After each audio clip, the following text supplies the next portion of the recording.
at all. Okay. So what is exception handling? So exception handling means basically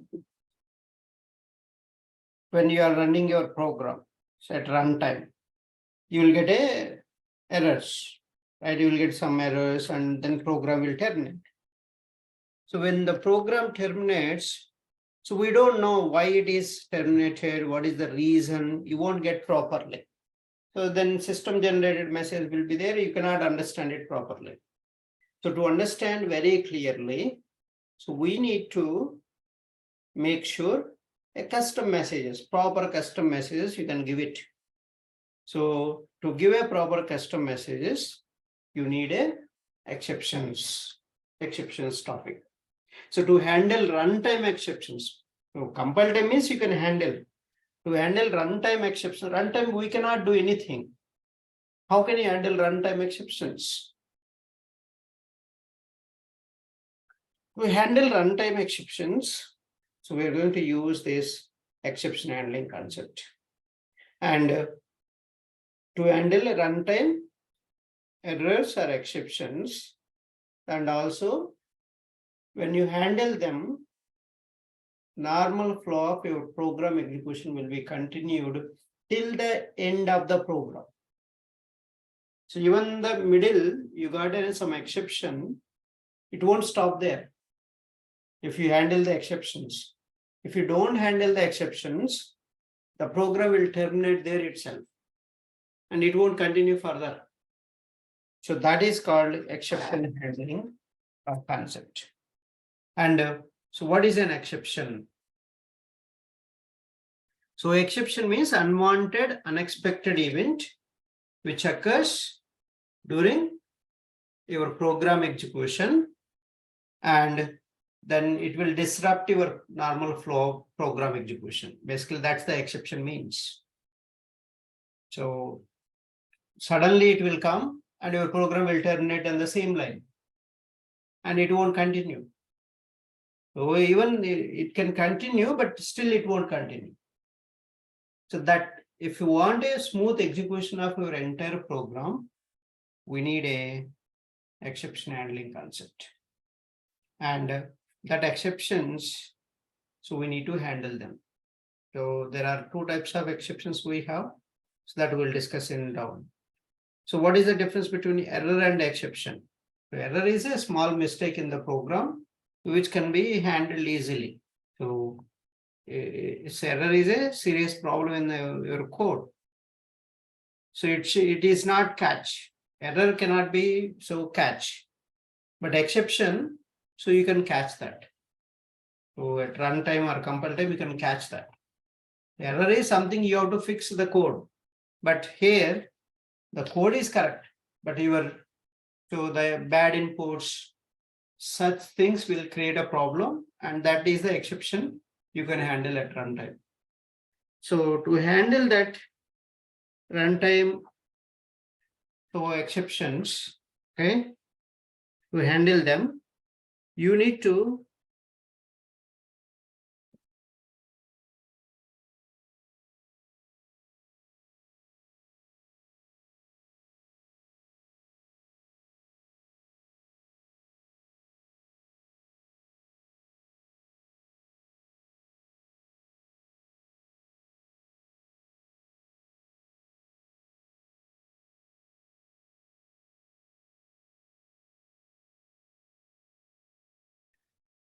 so to handle those exceptions, so we are going to use exception handling concepts.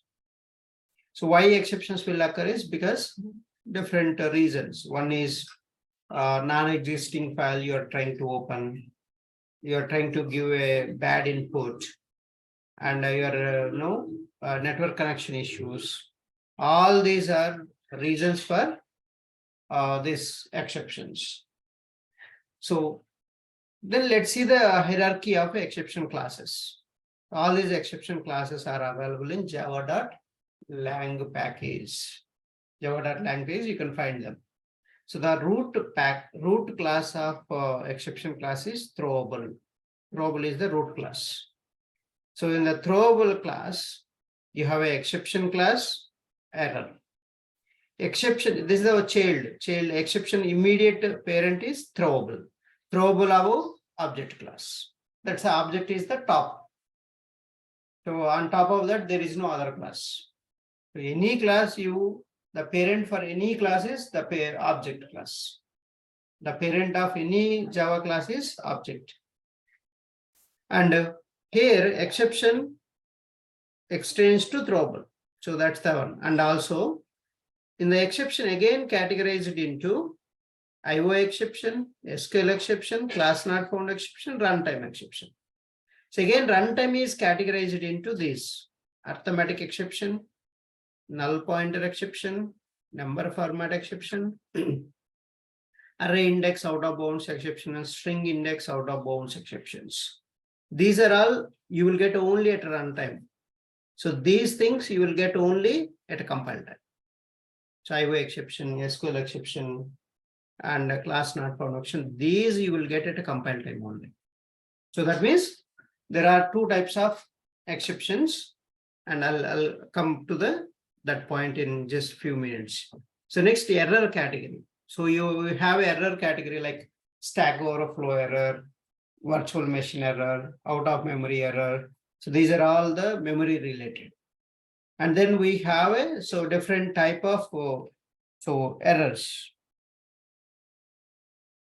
So what are the different type of errors we have? Okay, so different type of exceptions. We have a checked exceptions, unchecked exceptions. Checked exceptions means the classes which directly inherit the throwable class. That means this one. The classes which directly inherit the throwable class. These are called checked exceptions. Checked exceptions occurs at a compile time only. That means while writing the code itself, you will get these exceptions. And so we have a IO exception, SQL exception, class not found exception, file not found exception.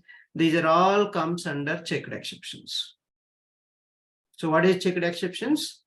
The classes which directly inherits to throwable class is called checked exceptions, except runtime and error category related classes. All other classes comes under checked exceptions. Checked exceptions occurs at compile time.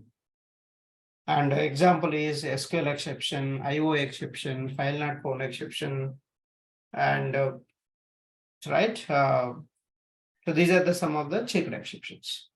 Unchecked exceptions. Unchecked exception means the classes which inherits the runtime exception classes. These are the classes which is inheriting from runtime exception, and those classes are called unchecked exceptions. So unchecked exception example is arithmetic exception, null pointer exception, number format exception, index out of bounds exceptions. These are called unchecked exceptions. These occurs at a runtime only. Well, during execution time only you will get these exceptions. So what is the reasons for these exceptions? Why you will get these exceptions, these runtime exceptions? But we need to focus mainly on runtime exceptions only. Why you will get them? So runtime exceptions, let's understand one by one. If you know the reason, then it is easy to handle. Runtime exceptions occurs, first one, arithmetic exception. Why you will get arithmetic exception? So arithmetic exception you will get when you divide any number by 0, then you will get an arithmetic exception. So if you divide any number by 0, you will get an arithmetic exception. So that means directly why you will divide a number with a 0, you can ask. Directly you won't do, but you may use some variables. The variable has to come some value, but it is not coming value. Then default value will be used. So default value will be 0 for integers and fractions 0.0. So when you divide with a 0, any number, you will get arithmetic exception. Such cases, such lines of code is there. You need to handle this with a exception handling concepts. I'll tell you what are the exception handling concepts. That's the first reason why you will get an arithmetic exception. The second exception, null pointer exception, this is also called NPE. So very famous exception. Regularly you will see in all the places. So regularly you will see in all the places this arithmetic exception.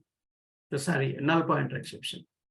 So this null pointer exception, if we have a null value in the any variable, so you basically null value will be there for strings and objects, right?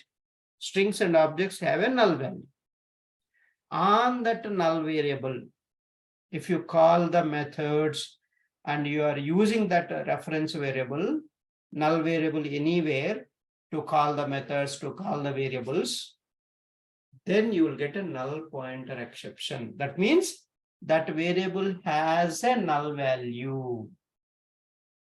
On the null variable, so for example, this you will see here, string s equal to null. But I'm using this s to call the method of this string reference. Length method I am calling. That means null variable I am calling the method. That's why you will get a null pointer exception. Is this clear?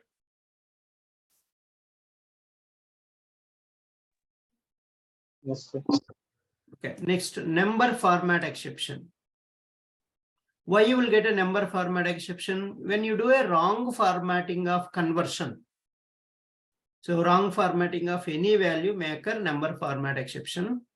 Suppose I have a string variable that has